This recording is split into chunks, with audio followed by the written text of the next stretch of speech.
오늘은 이제 요한복음을 좀 마치겠는데요. 지난주는 불법한 제사장 그룹인 안나스와 그의 사위인 또 다른 제사장인 가야바가 진짜 대제사장이신 예수님을 체포해서 신문을 하는 불법의 현장을 우리가 살폈었습니다. 그것도 불법한 방법으로 공회도 소집하지 않은 채 불법한 시간에 그 신문은 시작이 되었어요. 이제 오늘은 장소가 좀 바뀝니다. 가야바의 뜰에서 이제는 빌라도의 관정으로 장소가 바뀌어요. 이건 굉장히 중요한 의미가 담아져 있습니다. 이렇게 되는 거죠. 지난주는 유대식 재판을 받았어요. 대제사장들에 의해서. 근데 오늘은 빌라도의 관정이니까 로마식 재판을 받는 겁니다. 빌라도는 누굽니까? 로마 황제에 의해서 황제를 대신해 이 나라에 파견된 총독이에요. 그래서 그 관정에서 야심한 새벽에 재판이 이루어집니다.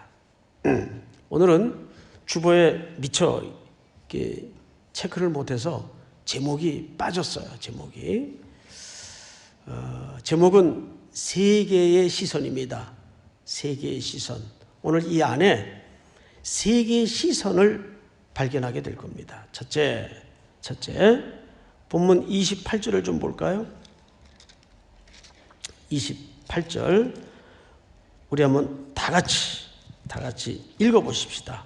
첫 절만 시작. 그들이 예수를 가야바에게서 관정으로 끌고 가니 새벽이라 그들은 더럽힘을 받지 아니하고 유월절 잔치를 먹고자 하여 관정에 들어가지 아니하더라. 네,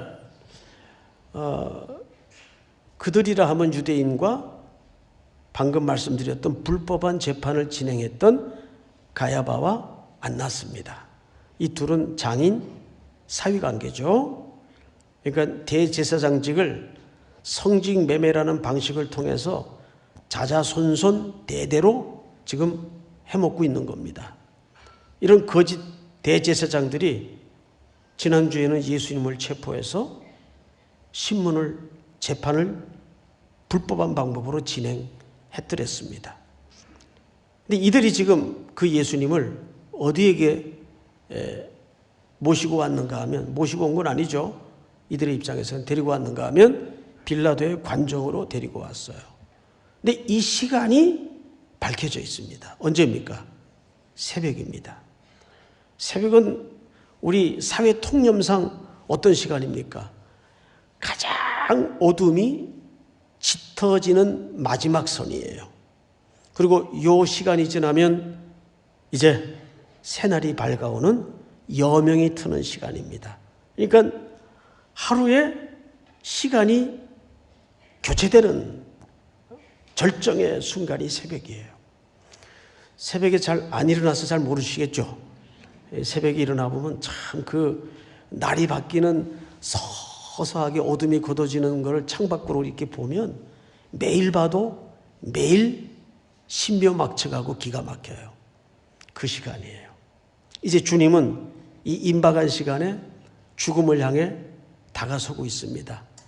이 죽음 넘어 놀라운 구원의 역사가 펼쳐질 것을 이 시간 묘사를 통해서 성경 기자는 암시하고 싶었던 거죠. 자, 그런데 여기 이상한 액션이 하나 눈에 띕니다. 데리고 온 이 사람들이 그 안에 안 들어가요. 빌라도 관정에 자기들은 안 들어가요. 누구만 들여보내놓죠? 예수님만 인계하고 안 들어갑니다. 근데 안 들어간 이유를 요한이 밝혀놓습니다. 왜 안 들어가나 봤더니 이런 이유가 있네요. 그들은 더럽힘을 받지 아니하고, 여기 더럽히다라는 개념은 제의적 표현이에요. 제사 지낼 때 부정탄다 그런 말 많이 쓰죠. 뭐 쉽게 얘기하면 그런 부정탈까 봐.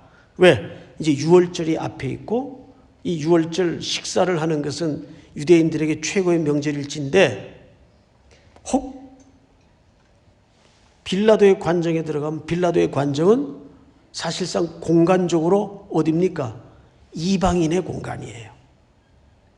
그러면 유월절이라는 큰 절기를 앞에 둔 본인들이 지금 그 기간 중에 걸려 있는데 거기에 들어갔다가 제의적 개념으로 부정을 타면 어떻게 될까요?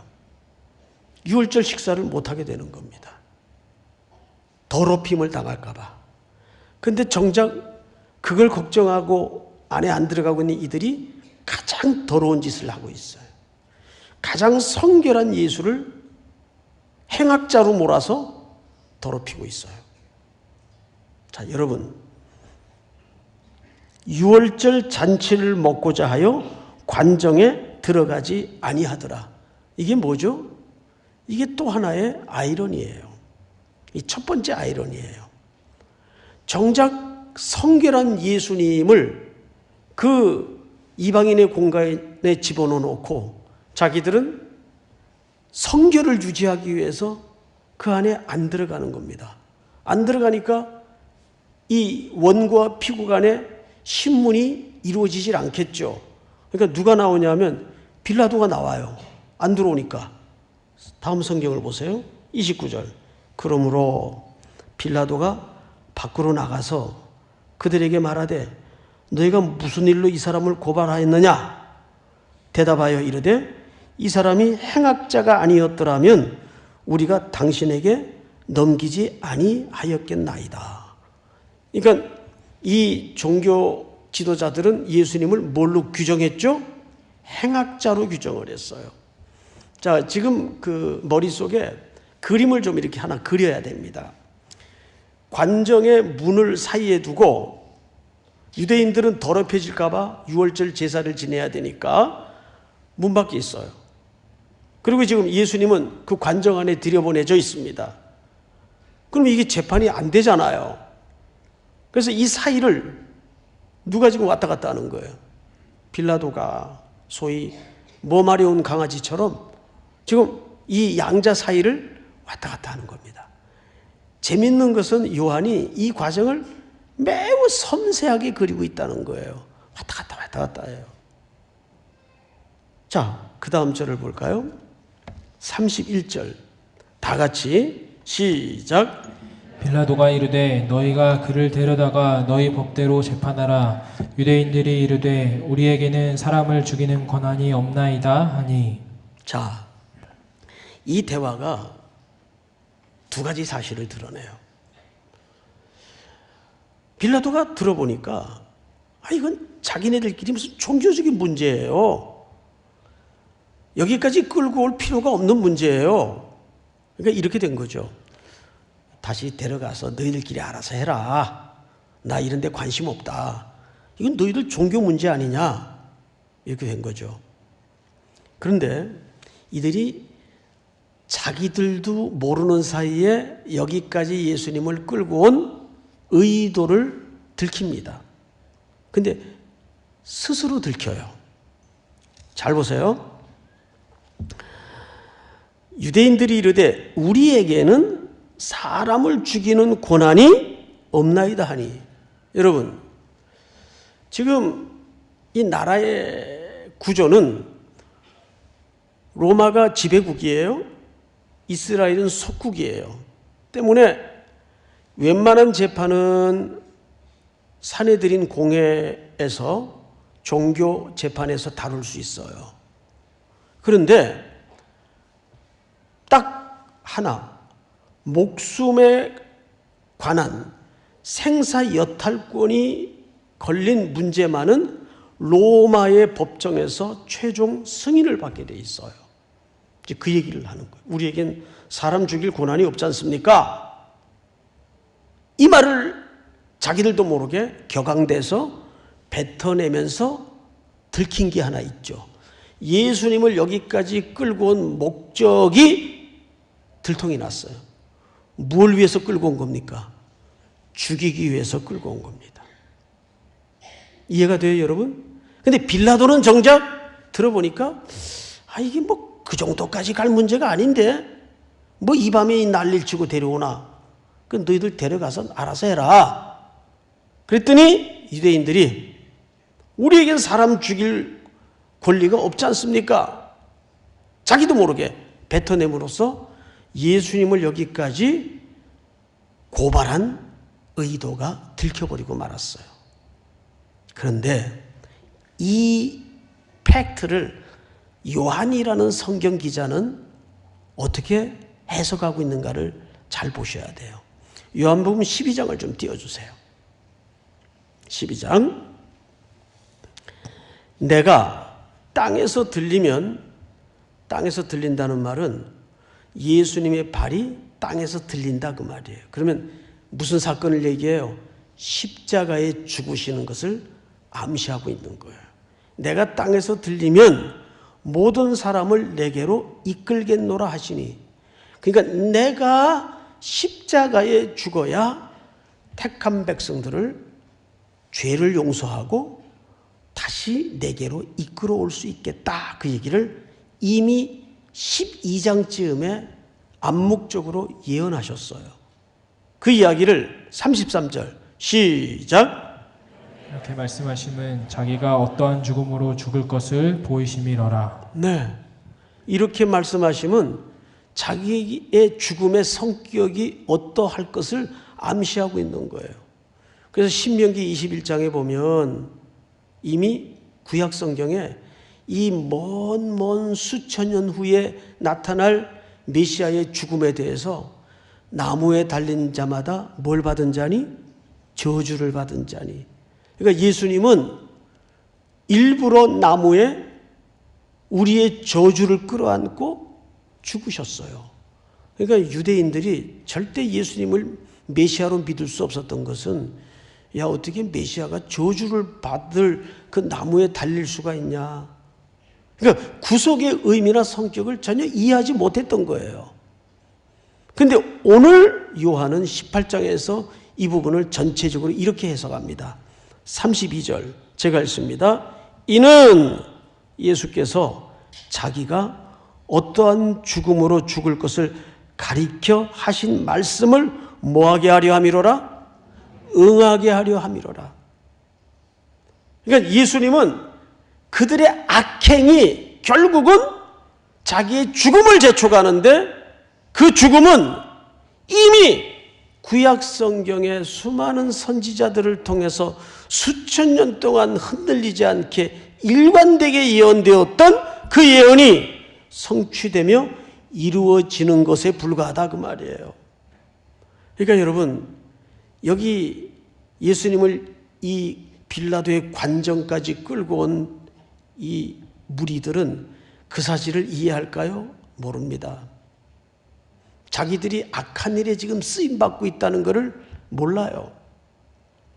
그러니까 악인은 악인대로 너무 분기탱천하지 마시고 두세요. 그냥 둬요.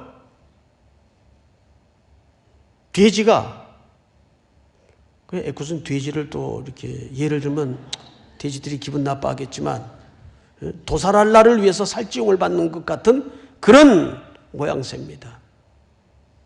자, 여기에 보시면 다음 절에 아주 중요한 얘기가 시작이 됩니다. 드디어 이제 빌라도가 예수님을 본격적으로 신문을 해요. 신문 내용을 좀 봅시다. 이에 빌라도가 다시 관정에 들어가 예수를 불러 이르되 네가 유대인의 왕이냐?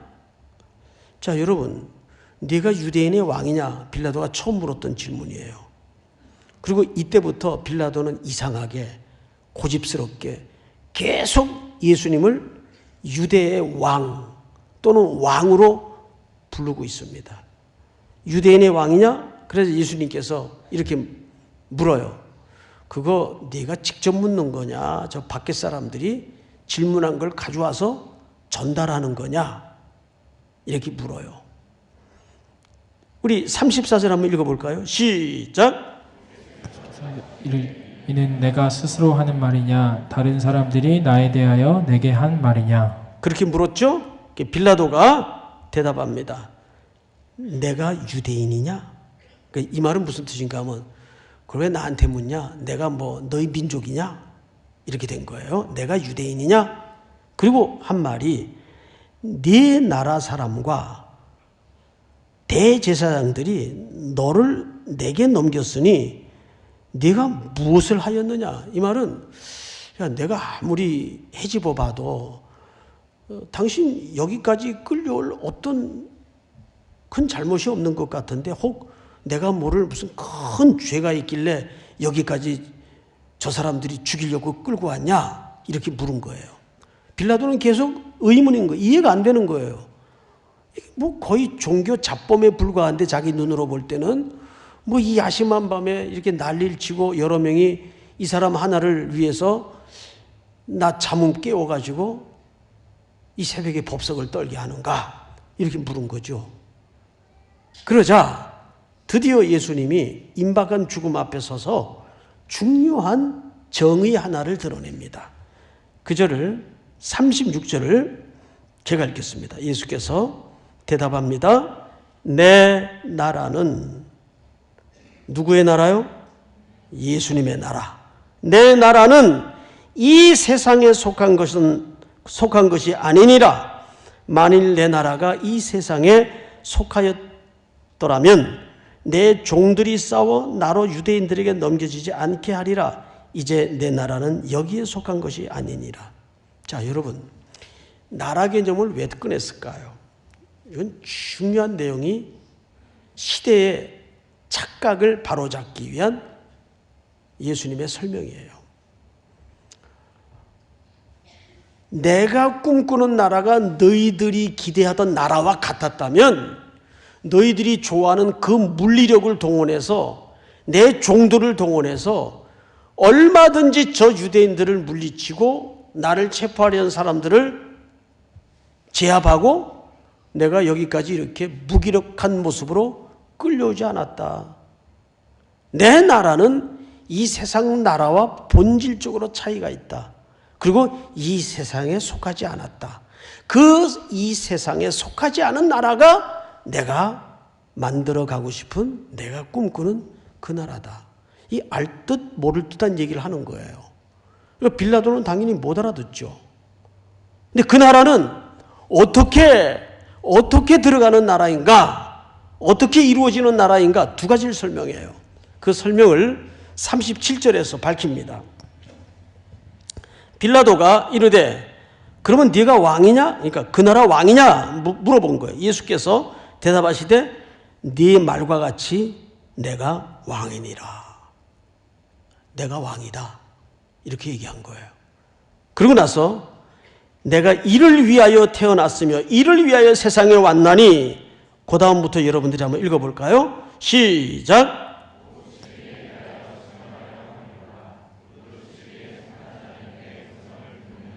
자, 여러분, 내 음성을 듣는다는 말은 무릇 나는 이 진리를 위해서 왔고 이 진리에 속한 자는 내 음성을 듣는다는 말은 나의 통치 아래 내 나라 백성이 된다 그 말이에요. 그러면 요한복음 전체에 걸쳐서 항상 이 진리는 누구를 가르쳐 왔습니까? 예수 그리스도를 얘기하는 거예요. 그러니까 이 나라는 예수의 나라이며 예수를 통해서만 나로 말미암지 않고는 아무도 아버지께로 올 자가 없느니라. 이것이 요한복음의 증언이었어요. 그러니까 이 진리는 어떤 이데아의 세계나 개념을 얘기하는 게 아니라 예수님이라는 실체를 얘기하는 겁니다. 나는 이 일을 위해서 왔고 이 나라의 백성이 되는 것은 내 진리의 말을 듣는 건데 바로 내가 진리다. 내가 진리다. 그러자 아주 엄청난 대화가 이어집니다. 38절. 빌라도가 이르되 진리가 무엇이냐? 자, 여러분, 우리 한글 성경만 이렇게 보다 보면 마치 이런 것처럼 느껴지지 않습니까? 그렇구나. 그래서 빌라도가 진리에 허기 가지고 목이 말라서 진리가 뭔데? 진리가 뭐냐? 이렇게 물은 듯 오해를 할 수가 있어요. 이게 그 말이 아니에요. 우리 한국말로 뉘앙스를 조금 살려서 설명을 하자면 진리가 밥 먹여주냐 그 뜻이에요. 그 빌라도가 듣고 보니까 웃겨. 아니 뭐 진리가 뭔지 모르겠는데 너희들은 그것 가지고 이렇게 죽고 살 문제냐? 너는 그것 때문에 지금 이 관정에서 목숨을 걸고 있냐? 그리고 예수님이 진리 얘기를 꺼내니까 진리가 뭐냐? 이 말은 궁금해서 물은 질문이 아니고 비아냥이에요. 진리가 밥 먹여줘? 자, 여러분. 그런데 이 질문이 우리의 현실 앞에 늘 부닥치는 질문입니까? 아닙니까? 늘 부닥치는 질문이에요. 믿지 않는 불신 세계와 담을 하나 사이에 살다 보면 또는 그들과 한 울타리에서 지내다 보면 항상 이 본질적인 충돌이 일어나요. 그들은 이 진리의 세계에 대해서 모르니까 늘 여러분들을 향해서 뭘로 공격합니까? 진리가 밥 먹여줘? 교회 가면 밥 줘? 그때는 밥 줘. 그러세요. 자, 빌라도처럼 제가 빌라도 역할로 물어볼게요. 진리가 밥 먹여줍니까? 아멘을 하셔야지 정상이죠. 진리가 밥 먹여줘요? 네. 그거 하라는 거예요. 그거. 예수님이 이 일을 위해서 우리를 대표해서 십자가를 향해 걸으셨어요. 근데 이런 뚝심 있는 확신이 내 마음속에 있어야 돼요. 세상은 덤벼들고 우리를 비아냥하고 공격할 수 있지만 그들의 그런 공격은 당연한 거예요. 그 속에서라도 우리는 딱 현실이라는 삶에 버티고 서서 진리가 밥 먹여줍니다. 진리가 전부입니다. 진리가 예수님이십니다. 이를 신앙의 기계가 서 있는가 그 말이에요. 자, 성경을 또 보십시다. 그러자 이 말을 하고 다시 유대인들에게 나가서, 그러니까 예수 말 듣고 또 문 밖으로 나가는 거예요. 빌라도가 서 있는 유대인들에게. 그러니까 아까도 말씀을 드렸지만 빌라도가 지금 관정 안에 관정 밖에 사이에서 이 총독이 지금 모마리 온 강아지 마냥 왔다 갔다 하는 거예요. 여러분, 이게 얼마나 절묘한 해학적 그림인지 아세요? 진리에 붙들려 있지 않는 사람은 일상 속에서도 왔다 갔다 해요. 여기가 진리일까? 저기 가면 해답이 있을까? 이쪽 가면 뭐가 있을까? 계속 온 인생을 모세가 이스라엘 백성들을 데리고 광야를 방황하던 것처럼 돌아다니는 거예요. 왔다 갔다 하는 거예요. 혹 이 가운데 길을 찾지 못하고 돌아다니거나 왔다 갔다 하는 분 계세요? 왔다가 여기가 여러분들이 찾던 그 센터라는 것을 기억하고 돌아가시는 은혜가 있기를 바랍니다. 예? 혹 신천지에서 오신 분들이라도 환영합니다. 주의 이름으로. 우리 옆에 분하고 인사할까요? 신천지에서 나오셨습니까? 인사 좀 하세요. 예? 신천지에서 오신 분들은 가슴 뜨끔하겠지만 우리 교회 신천지가 많아요. 우리 젊은이들이 많다 보니까 첫 번째 타켓이에요. 그분들도 얼마든지 환영합니다. 오셔서 왔다 갔다 하지 마시고, 예? 여기에 정착하셔서 간사도 하시고,